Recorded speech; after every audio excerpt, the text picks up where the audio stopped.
Hey guys, here's a short track guide for the NASCAR Next Gen at the historic layout of the Sonoma Raceway. Now for this track guide, we're using the fixed baseline Sonoma setup, and that's with a 56% brake pressure, and that's also with a 1.83 steering ratio or steering box.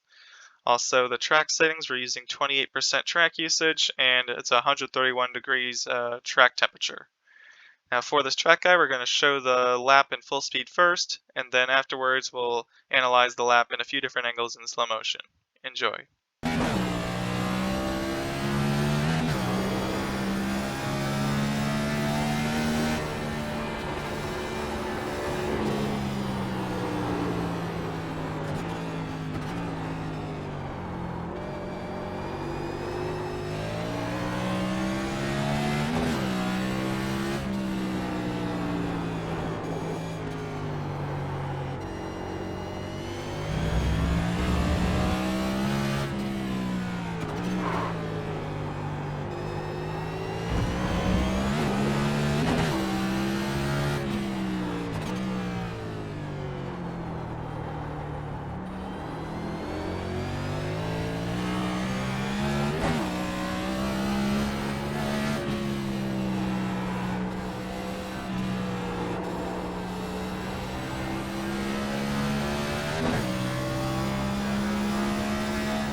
And now on to the track analysis. So as we're starting the lap here, want to get just a wide approach to the finish line, so just trying to stay as far over to the right hand side as we start the lap.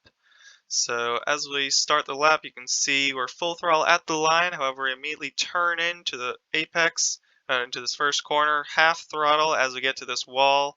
And the important part is you don't want to get way out wide here. You want to stay kind of in the middle of the track here and see partial throttle, never really getting to full throttle, staying in fourth gear through here, and using these cones as a braking point, maybe just a bit before start braking. And you're trying to apex just past these tire barriers on the left-hand side. So you can see we're about 50% brake pressure already. Bring the car almost all the way, or kind of splitting this yellow line, trying to stay over to the left-hand side, trying to keep the wheels straight. That way the brake pressure will not slide the car. Down to second gear, just holding this tight line as much as you can, still trailing off here, and super patient on the throttle.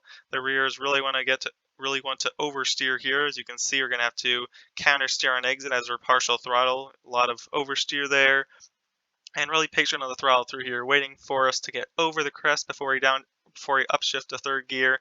Still patient on the throttle, staying around 75%, finally upshifting there, and never really getting to full throttle through here. Still being patient on the gas, getting on the brakes as we start to go down the hill.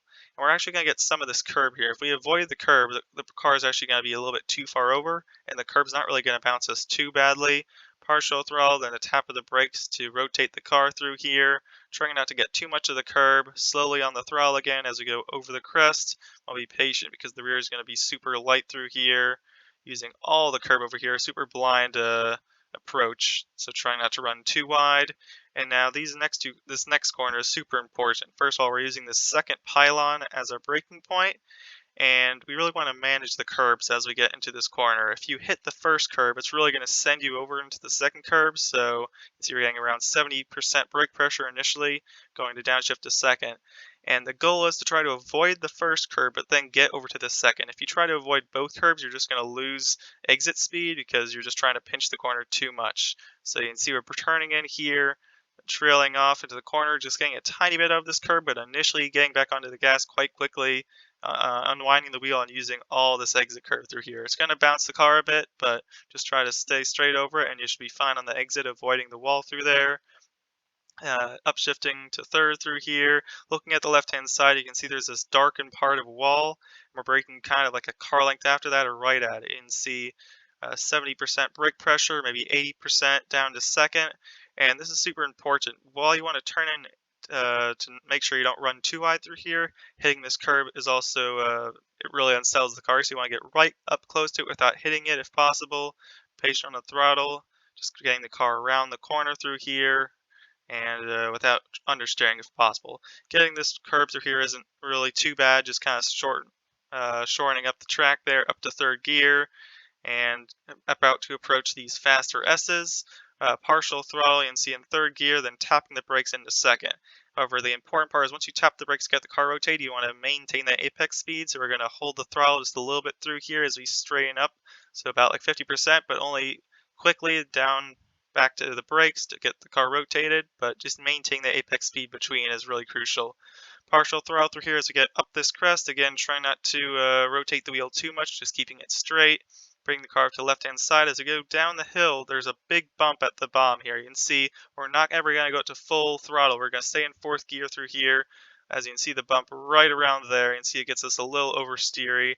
So be ready for a small correction through there, and the main focus is the line. You really want to keep the car over to the left-hand side, getting all this curb to get a good approach for this right-hander. 60% brake pressure, and trailing off as we get into this curb. Hitting this curb isn't really going to affect you too badly. You don't want to clobber it, but just getting close to it as you can. Around 60%, around apex, using up all the track on exit here, approaching the final hairpin. And our braking point for this is kind of this yellow line. You can see we're braking right near the end of it, about a car length before. 80 to 90% very hard initial threshold braking, down to third, down to second. We're not going to be going down to first through here. And you can see a very late trail off. You want to get most of the speed slowed down before you get into the corner, or else you're going to slide as you try to turn in through here.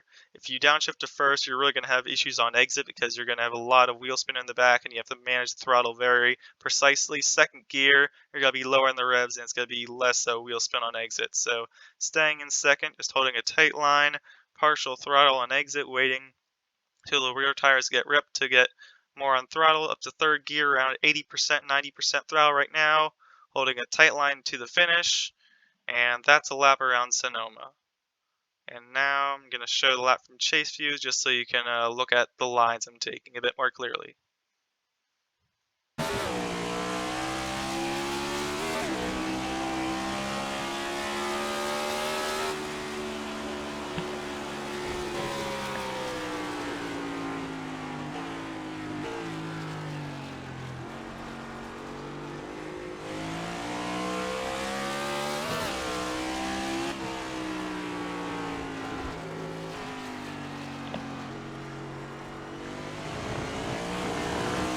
Just going to slow the replay here so you can just see this corner, super important. Trying small lock up there, but avoiding this inside curve, just the smallest bit of it, and then kind of just landing right on top of this curve. And then as we go into this second right-hander, you can see that we brake early, and as we turn in, we get right up to that curb, but using only the slightest bit, if that, and then getting back onto throttle. So I'd say those are some of the most important corners.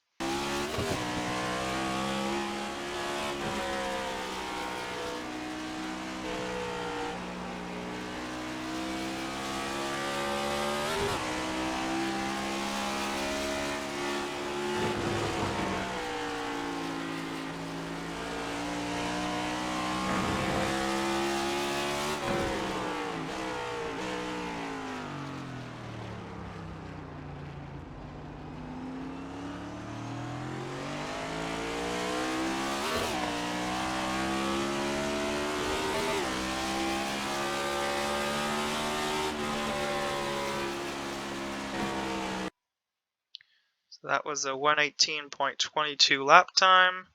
Hopefully this track guide was useful. I'd say the main key here is just managing your tires over the long run, as there's no cautions.